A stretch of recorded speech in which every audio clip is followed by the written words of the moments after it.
Joining us now on Houston Sports Talk is one of the voices of the Astros, radio color analyst Steve Sparks. Pleasure to have you with us, Steve. And let's start off with the major positives as we hit the All-Star break. Jose Altuve brought his game to another level this year. He's the first player to have at least 130 hits and 40 steals at the break. It's really got to be fun to see these guys like Jose and George Springer become stars right before your very eyes this season, right? It's been a lot of fun, and we saw it early on in spring training with Jose Altuve. We just saw a different body. We saw the strength. We saw the speed, and just didn't know how long it would carry.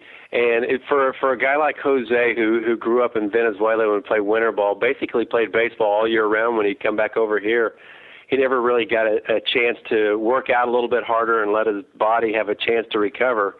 And that last offseason, he was able to do that. Man, can you just see a difference?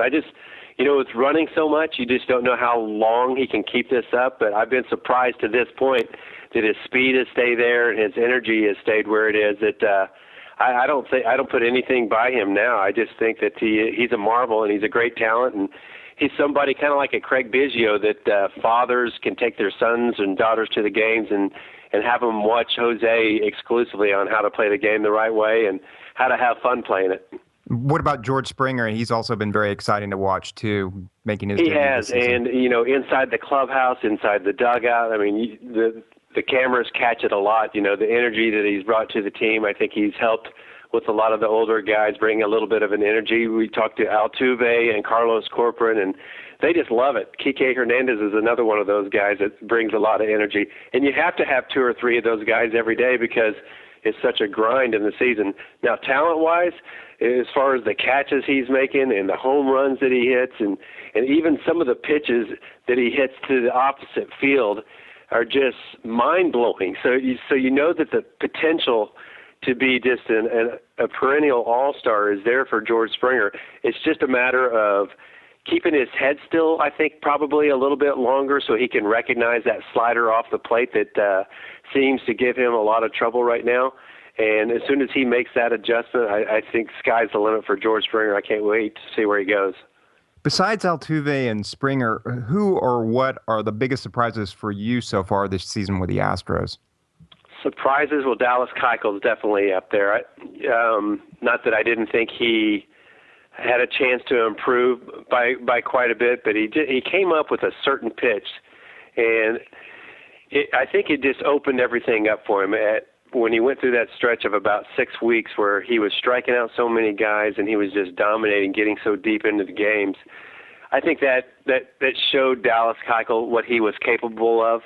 Now, you go through ups and downs on how well your arm feels, and sometimes your mechanics change a little bit, so you're not quite as effective, or guys change a little bit. So the pitch that he started to throw was that slurve inside to right-handed hitters, to that back foot, and you got a lot of strikeouts on that. And what that not only did was it also opened up the outer portion of the plate where he's always been so good. But guys have always been able to reach out over the plate because they didn't really respect him coming inside. So to couple with his changeup and his two-seam fastball and then have a little strikeout pitch to go with it, I think it just went off the charts for Keuchel for about 6 weeks. Now guys aren't swinging at that pitch inside. Now they're just looking back away again. They're recognizing what he's trying to do. So now it's back up to him to make another adjustment. Keuchel, for me, is a guy that has a chance to always get better and always make those adjustments because he never overthrows. And by that, you see more and more guys in pressure situations when they're behind in the count try to throw harder, and usually harder means that you elevate pitches, and that's when you really get hurt at that level. I want to talk to you more about Keuchel a little bit later, but I want to talk about Springer and Singleton, and they've had some great moments, but both guys just striking out a ton. Are there guys that you remember or who you played with that made major strides from their first season with their strikeout numbers? And do you think this is something that can be corrected? Or if you're having this much difficulty making contact in your first couple hundred at-bats, is this who you are for the most part? Well, I think you could improve a little bit. I'd have to sit down and think for just a moment about some guys. You know what? One guy I remember, Jermaine Dye, I think struck out quite a bit early on in his career, and he made great strides in being able to put the ball in play more often. Cutting down with 2 strikes is a big thing. I definitely think that they can cut it down. And one thing that I notice, and I don't usually talk about it on on air very often, but I think they get tested as rookies a lot by umpires to see if they're going to react at some pitches off the plate. And, it's just the process that you have to go through as a rookie pitcher or a rookie hitter that umpires will test you and they'll see what you do. And I noticed a couple times that George Springer, for instance, would get a called strike on him off the outside corner just a little bit, and he would walk out of the box and shake his head, no, like that was not a strike. Now, all three of the other umpires are watching this same thing, so they're going to keep continuing to test him in this until he starts respecting them and respecting the game the way it's been played for so long. Whether it's right or whether it's wrong, that's just the way it's been for such a long time. And for whatever reason, it happened about 2 or 3 weeks ago. He had a conversation with an umpire on his way in from the outfield, from right field, coming back to the dugout. And I think that umpire let him know, like, where they were at. And they talked for so long. And then after the inning, Springer, when he was running back out to his right field position, talked to the umpire again for quite a while. And in my mind, I'm thinking that the umpire is educating him a little bit, saying, this is the word that's getting around, is that you're showing up umpires, and until you quit doing it, we're going to start expanding. We're still going to keep testing you in this area. Now, for John Singleton, to his credit, he doesn't say a word. He just puts his head down, and if they ring him up off the outside corner, he just takes it. And the thing that gives me hope about Springer, too, is when he takes pitches just off the plate that are balls, and being able to recognize the strike zone, I think, is half the battle, especially for a slugging hitter. Now, right now, from my vantage point in the radio booth, it looks like he's pulling out with his front shoulder and he's not covering the outside portion of the plate. And until he keeps that shoulder closed a little bit, and I'm not telling you anything that Jonathan Singleton doesn't already know. It's just easier said than done to fix. But once you start closing that shoulder, then you can cover both sides of the plate, and he'll be able to start hitting the ball the other way a little bit with more authority. And I think he'll be fine. I think his pitch recognition is off the charts, and I think that bodes well for him. We saw that great 4 or 5 week stretch in May and early June. The pitchers on a tremendous roll. There's a tendency to say they were pitching over their heads, but does it feel like this team can't quite catch a break? McHugh had that fantastic start, but is 0-5 since the blister problems. You had Keuchel. He was rolling. He's had some wrist inflammation. There's the bullpen injuries from Albers, who was rolling until his injury. Jesse Crane can't seem to get on the field. Mm-hmm. How do you evaluate the pitching at this point? Well, there's always going to be ups and downs. I would love to see the starters go deeper into the games. That's number one, and I think they have to have the mindset to do that. Right now, I think guys, when they're young, the league adjusts to them. 2 or 3 times through the league, you see guys start to make an adjustment. So say Colin McHugh, for instance. He was having a lot of success on that high fastball. And guys were popping it up or flying out to center field, and he was just breezing. And if they did foul it off, then he was coming back with that real good 12-6 curveball, and he's getting a lot of punch-outs with that. But now they're laying off that high fastball, so it's a ball. So he can't get in those counts where he can throw that curveball. And when you can't expand the strike zone a little bit, you can't get to your best pitches. So I think it's just adjustments. Now, the other thing young pitchers have to learn is that you're not always going to have your best stuff when you go out there. As a matter of fact, it's probably about half the time that you feel like you have your best stuff, if even that much. So you have to learn to change speeds on your fastball. You have to learn how to, some people think just changing speeds is just throwing a fastball and a changeup, and there's your 2 different speeds. It's changing speeds on both of those pitches, too. And if it's a predictable fastball count and you want to throw a guy a 3-1 fastball, and he's already seen a couple of your fastballs in that count, but you don't give it to him at the same speed, you throw it 4 or 5 miles per hour, and you get him to ground out, he has no idea how you did that. But that's how you pitch, and that's what happens about 3 or 4 years into your big league career, where you start learning how to get guys out without them even knowing it. So for those guys, for me, I think they have to have a mindset. I would like them to go deeper into the games, and that's when you saw the bullpen at its best, when Keuchel was giving them at least that one day when he was going 7, 8, or 9 innings. At least they had one day where everybody could kind of recover and regroup and kind of slot back in where they need to be in the bullpen. The other thing with the bullpen, when guys come in during it for a relief appearance and they get a big out, and just talking to relief pitchers for years and years and years, usually you're emotionally spent. And typically going back out that next inning, and you just start watching this a little bit, guys don't fare very well coming back out after they've gotten a big out or pitched an important inning. And even if it's only just for one batter, it's like pitching 2 innings at that point because you're getting cold and then you're getting hot again. So I think managing that aspect of it where you guys have a little bit more clean innings for guys where not only they can feel good about themselves after getting that big out and keep the confidence going, then I think you'll see the entire pitching staff start to gel a little bit. Yeah, you led me right into my next question. You know, the guys going deeper into ball games. Sunday, we saw Bo Porter pull Brad Peacock after giving up just 1 run in the first. Some feel and put me in the category that Porter pulls his starters a little too quickly at times. As a former starter, what do you think, and what would it do to your confidence if you got pulled as quickly as Peacock did? Well, it's frustrating. I'll address that first. It's very frustrating for a pitcher. You never want to come out of the game, and especially when it's in the first inning. For one of the reasons why is because you want to compete, and you always feel like you have the ability to get out of those jams. But the other one, you feel terrible for what you've done to your bullpen and what you've done to your teammates down there, and having to cover 8 2/3 innings is very tough on those guys. Now, during the broadcast yesterday when that happened, I said, if there's ever one day that you can do this, it's the day before the All-Star break, right? I mean, because you have so much rest to go on. But it's still, I don't know, it just sends kind of that message of, I don't have a lot of confidence in you in getting out of this. Now, it was one of those days when you look at the line of Brad Peacock, it was, man, it didn't seem that bad to get taken out. But what was alarming was how bad he was missing with some of those pitches. And it looked like almost like it was Steve Sachs on the first base type of thing, like where he wasn't coming close and you weren't really sure if he was going to even get there. So 3 starts ago, Brad Peacock had an outing where he went 5 innings, shut out baseball, and then that 6th inning, it came out and had an inning like he did in the first inning of that game where he got pulled yesterday.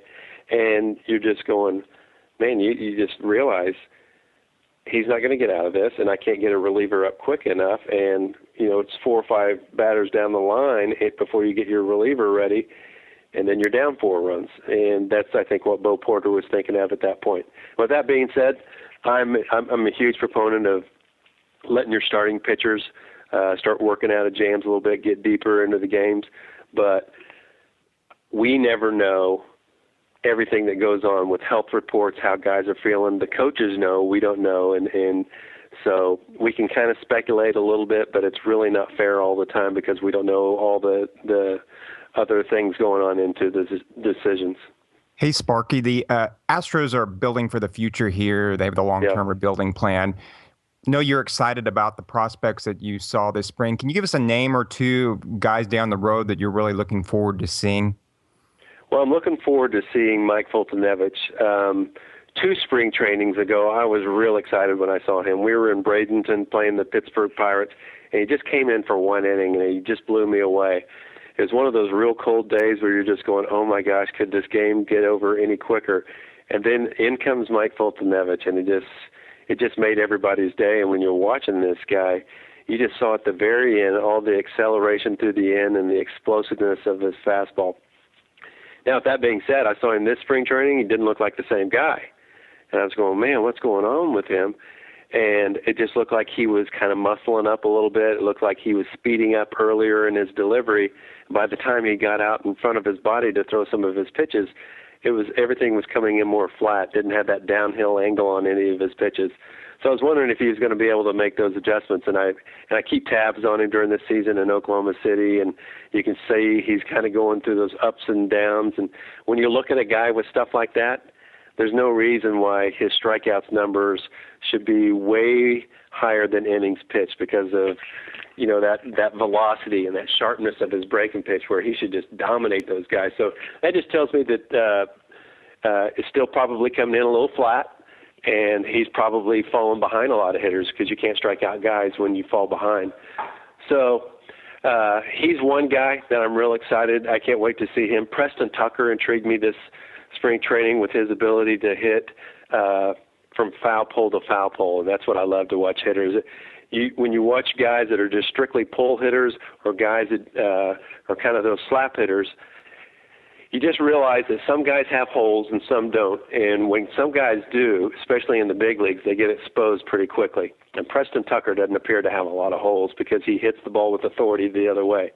And with all the defensive shifts that go on in baseball now, I think that's going to kind of be the tendency of some of your power guys and your RBI guys need to be able to go the other way so teams can't defend them as easily. The New York Times just had an article this past week on the vanishing art of the screwball.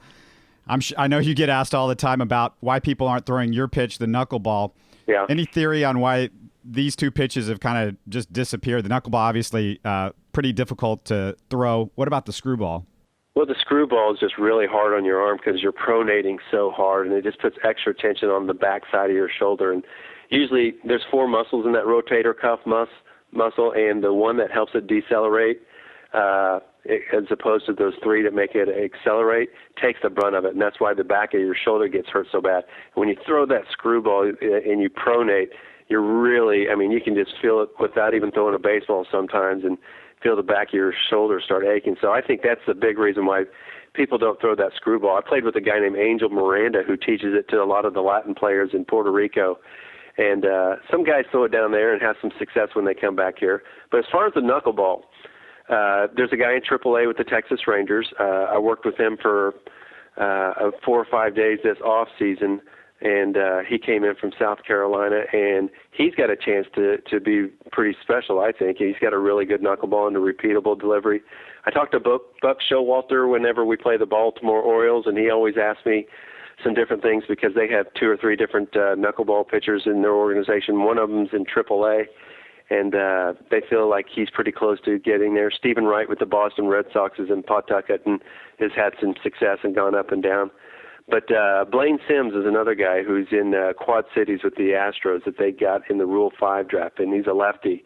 And he's got a good one. But when you're young, more than anything, and the Astros are kind of interested in this, is you have to identify guys that have the right temperament for that pitch. That goes probably about 50-50 as far as just looking for guys that have a good knuckleball, because if you go out there kind of wound up or you overthrow that pitch, you'll never be consistent, especially when the game is tight. You might have the bases loaded in a 3-2 count. Are you going to be able to relax enough just to kind of flip that thing in there with feel, or are you going to tighten up and spike it in the dirt? And that's what it takes to be able to throw that pitch, is a certain temperament. Finally, as we head into the second half of the season, what do you see for the Astros? And also, who do you think will probably end up winning the AL West, the Angels or the A's? Okay, I think the Oakland A's will win the AL West, and mostly because I think their bullpen is just on lockdown. I think that's the best bullpen in the league. They've got different styles. I love the way they always compose their bullpen of not just hard throwers, guys that throw from different angles, guys that throw from different speeds from the left side, so they can really match up in a specific way. And I've loved the way they've always done that. And it's a lot of talented guys down there. So I'm big on having a bullpen. For the Astros, I feel like they need to, identify who they want to go forward with as far as in the bullpen, who they want to go forward with in the rotation. And if it's one of those guys out in the rotation, is that going to be your long guy? And that could happen early on in the second half. You never know. So I'd love to see a couple of the guys like a Nick Tropiano and a Mike Fultonevich, maybe Asher Wojciechowski, some point during the second half get a chance to taste the big leagues.